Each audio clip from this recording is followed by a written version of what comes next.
A couple bring their young son, Chris, to a school that helps children with autism. Because the father is a soldier, the family often moves to new places. The school director says Chris can stay and live there. The father says no. He thinks Chris should face the things that bother him, not hide from them, because real life will not hide those things. While they wait, Chris softly repeats nursery rhymes and works on a puzzle. When he cannot find the last piece, he becomes very upset. A little girl finds the piece and hands it to him, and he quickly calms down. Years later, Chris is an adult and works as an accountant. In his office, he meets a married couple with money problems. He shows them simple tax steps so they can keep more of their money. They thank him, and the husband tells Chris he can come to their land to practice shooting anytime. At the United States Treasury, Director King calls an analyst named Medina to his office. He lists her good work and asks why she has not moved to a higher job. When she answers, he shows her old police records from when she was young. He warns her that lying on a federal job form is a crime and that records should have stopped her from getting her job. King says she can keep her job only if she takes a special case. He shows her photos of a man known as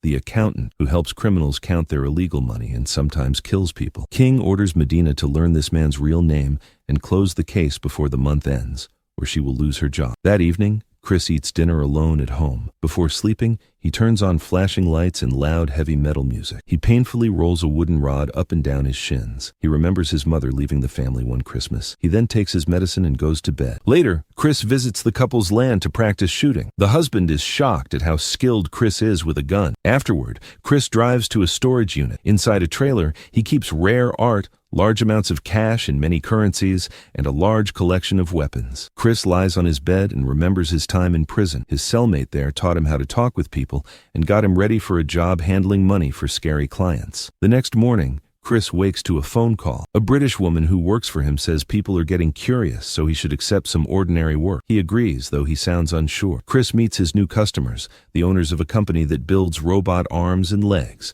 Their own accountant noticed that cash is disappearing. They want Chris to discover who is stealing. Chris says he will start the job the very next day. Meanwhile, Medina studies the photos on her desk.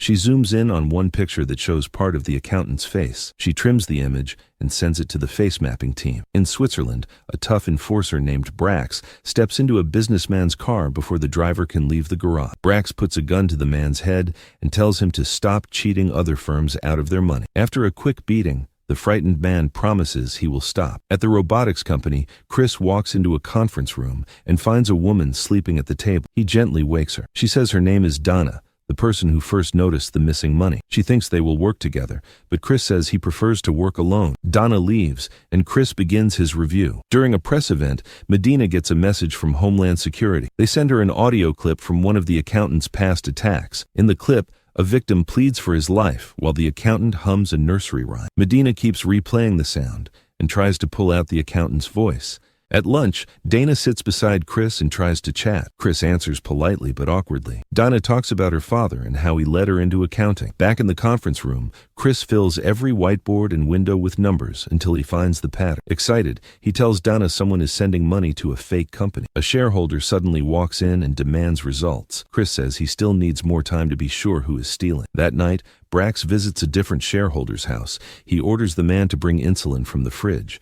Brax says the man can inject himself, making his death look like a suicide so his wife can claim the insurance. If the man refuses, Brax will kill both him and his wife. The man chooses to inject himself. The next morning, when Chris arrives at the conference room, he finds janitors wiping away all the work he had written on the windows. He asks them to stop, but the company owner walks in and explains that his best friend, the shareholder, took his own life the night before. He says it was out of guilt for stealing the company's money, and now he wants Chris to stop the investigation. Chris is clearly upset that he wasn't allowed to finish the job. Back at home, Chris goes through a very rough moment. He turns on flashing lights and loud metal music, then painfully hits his legs with his wooden rod. He remembers his mother walking out on the family. In frustration, he breaks the rod across his shin and throws away his bottle of pills. After calming down, he takes his medicine and goes to sleep. The next morning, as Chris leaves his house, a car begins following him. He drives out to his friend's land to practice shooting again. While shooting,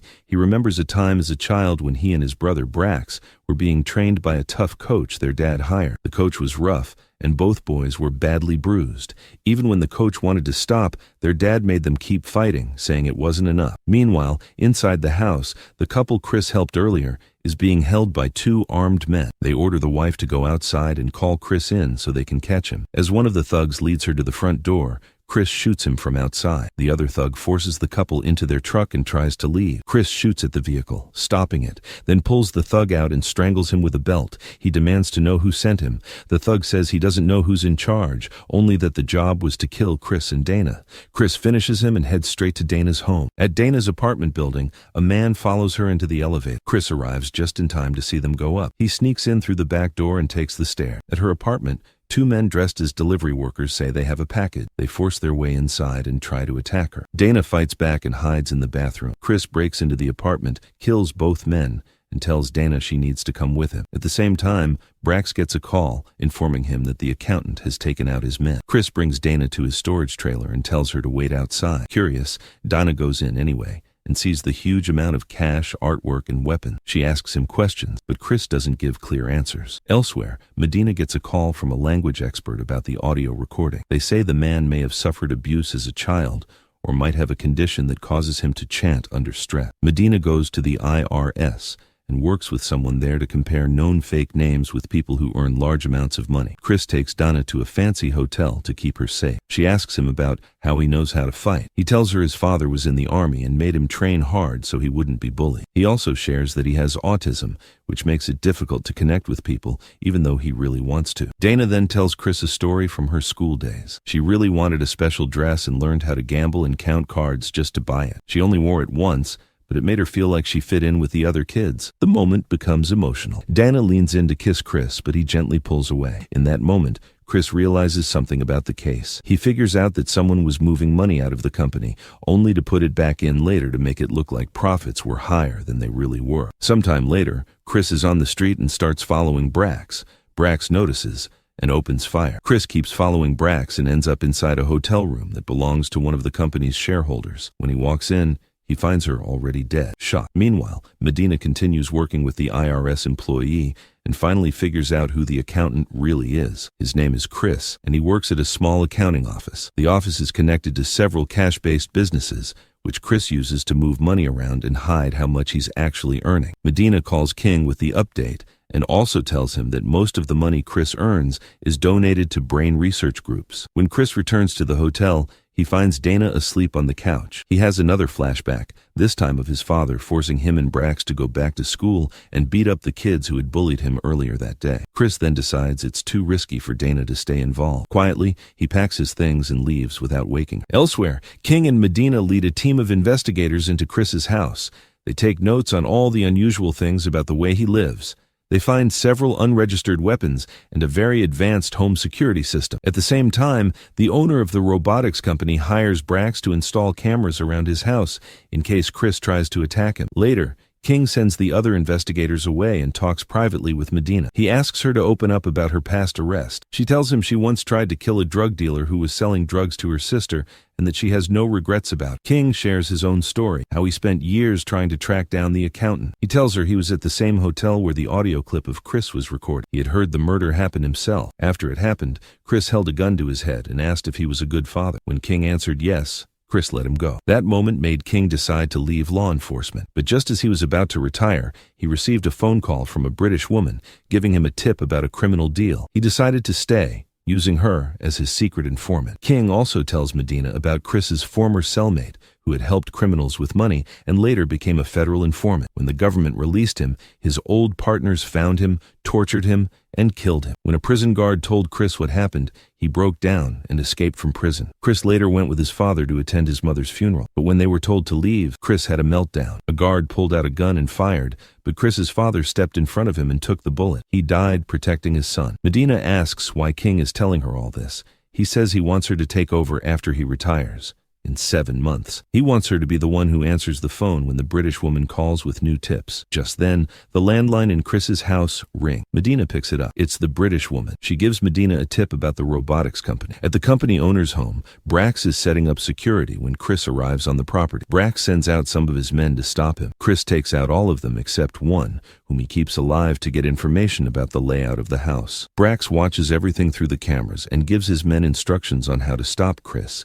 Even though Chris gets hurt during the fight, he manages to defeat all of Brax's men and makes it into the house. As Brax watches the security cameras, he suddenly realizes the man fighting through his guards is his own brother, Chris. Shocked, he tells his men to stop and not to harm him. Brax heads out to meet Chris in person, while the robotics company owner takes his spot watching the camera. When Brax sees Chris, he's angry and emotional. He yells at Chris for disappearing for over 10 years and for showing up at their mother's funeral without reaching out. Brax blames Chris for their father's death. Chris stands there quietly and lets Brax hit him, allowing him to let out his pain. Eventually, Chris takes charge and points a gun at Brax, forcing him to calm down. After a tense moment, the two brothers finally talk things out and make peace. Just then, the company owner walks into the room, upset that Brax hasn't done anything to stop Chris.